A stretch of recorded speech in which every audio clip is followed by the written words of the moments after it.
Welcome back to MB Capital Strategies. Today we continue with the Upstream series, specifically with Coterra Energy. Coterra Energy is not a hype, not a story stock. And it's not a moonshot stock either, but a US upstream player with a solid balance sheet and clear capital discipline. In this episode, we'll look at why Coterra is more stable than many shale peers, how oil and gas are combined, how dividends and buybacks are funded, and why this is interesting for cash flow investors. Just numbers, cash flow, and reality. Coterra Energy is a pure upstream producer from the USA. No downstream, no refineries, and no chemicals either. The focus here is oil, natural gas, and NGLs. Formed from the merger of Cabot Oil and Gas and Cimarex Energy. The result is a multi-basin player. Core regions are the Permian Basin, Marcellus Shale, and Anadarko Basin. And that's important because Coterra is not a one-bet company. Oil and gas balance each other out. Here too, we'll look at how I'm invested. In total, I hold 15 shares. The entry price was €23.63. Currently, an unrealized gain of €11.77 and a net dividend of €29.65, which I've already received.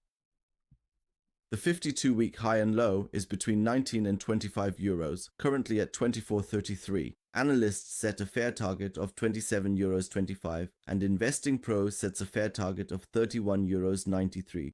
Investing Pro has already created a pro research report for this as well.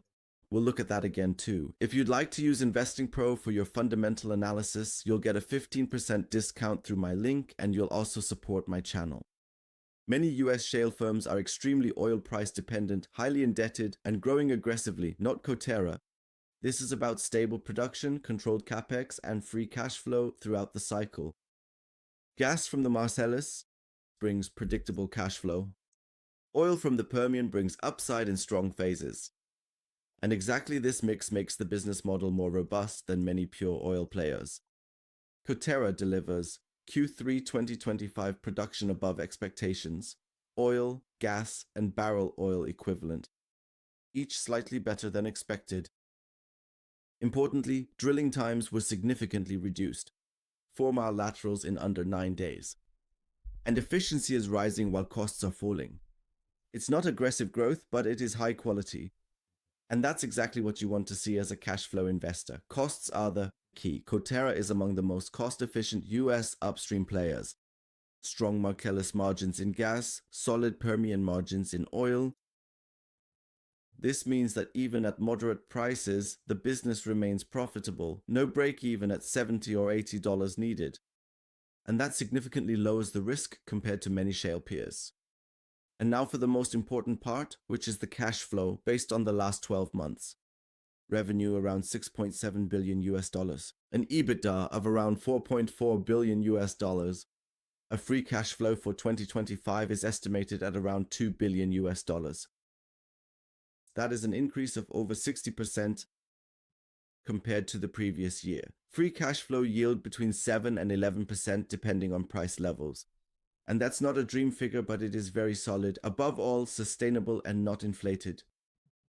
Coterra doesn't gamble. We have moderate debt, we have net debt to EBITDA clearly under control, and the target is around 0.5. Management pays dividends, buys back shares, so buyback programs, and reduces debt. And all of that in parallel. No stress, no fear of refinancing. That's exactly how Upstream should look. We have a dividend of $0.22. We have a dividend of $0.22 per quarter. That's about a 3.5% dividend yield. Not extremely high, but solid. On top of that, there are buybacks. That's important because buybacks increase the stake per share, support EPS, and are more flexible than fixed dividends. Coterra combines both dividends for stability and buybacks for flexibility. Of course, there are also risks. Oil and gas prices are volatile as always. The LNG market is fluctuating. But we have no balance sheet risk, we have no operational chaos. And we're not in a high-risk political country. The risk is cyclical and not structural. So, a quick conclusion. Coterra Energy is not a high-yield monster, nor a growth hype, and not a trader's toy either. But Coterra offers solid cash flow, a disciplined management team, plus dividends and buybacks, so it's a good addition to an upstream portfolio. For me, it's a steady cash flow building block alongside more cyclical stocks. What do you think of Coterra Energy? Buy, or is the dividend yield too boring for you? Feel free to let me know in the comments. If you're not a subscriber yet, I'd be happy right here if you become one now, if you don't want to miss any more Upstream episodes. Also, feel free to take a look, check out my mining series. Here I've fully analyzed 22 stocks that I hold in my portfolio. I'm sure you'll find one or two stocks here that you weren't familiar with yet. Otherwise, as always, this video is not investment advice, but just my personal strategy.